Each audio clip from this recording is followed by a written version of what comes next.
नमस्कार मित्रांनो, आज आपण शिकणार आहोत गोल्डन रूल्स ऑफ अकाउंट्स. अकाउंट्समध्ये गोल्डन रूल हे खूप महत्त्वाचा भाग आहे.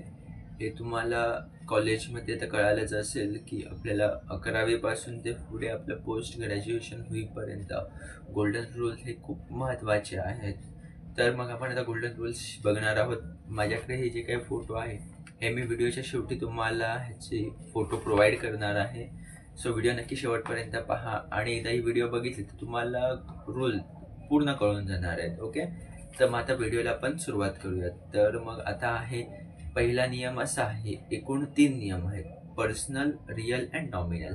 तर पहिला रूल असा आहे पर्सनल अकाउंट म्हणून. Personal account debit the receiver, credit the giver.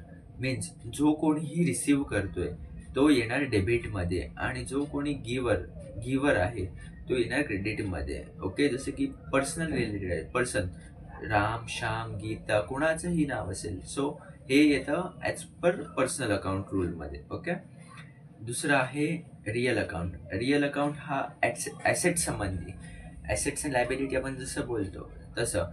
So real अकाउंटचा नियम असा, debit what comes in and credit what goes out.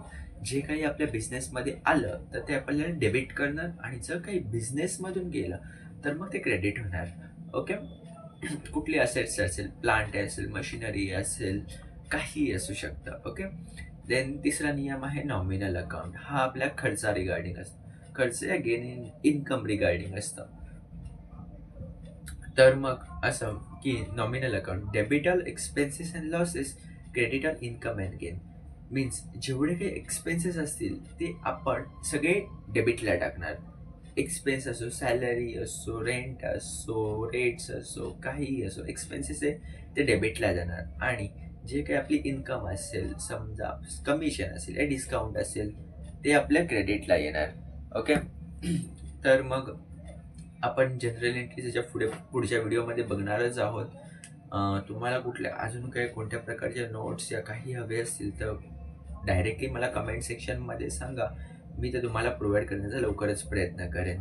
Okay, तर मग आपण आता येऊयात नोटबुकवरती.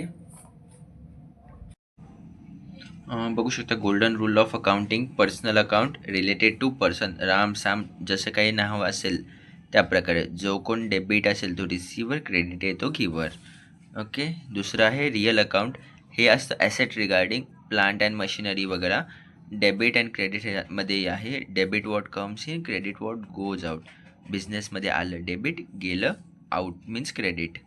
तिसरं आहे nominal account. Means all expenses and income आपले, जसे की सॅलरी, कमिशन अँड रेंट, जे काही असतील ते आपण पुढे जनरल एंट्री शिकणारच आहोत.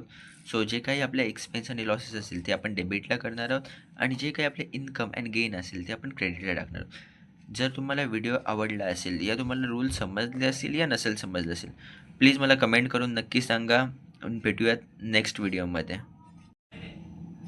तोपर्यंत चॅनलला सबस्क्राईब करून ठेवा, म्हणजे जवळपास तुम्हाला पुढचं काही रिलेटेड असेल सो मला कमेंटमध्ये सांगा, मी सॉल्व करीन लवकरच. थँक्यू.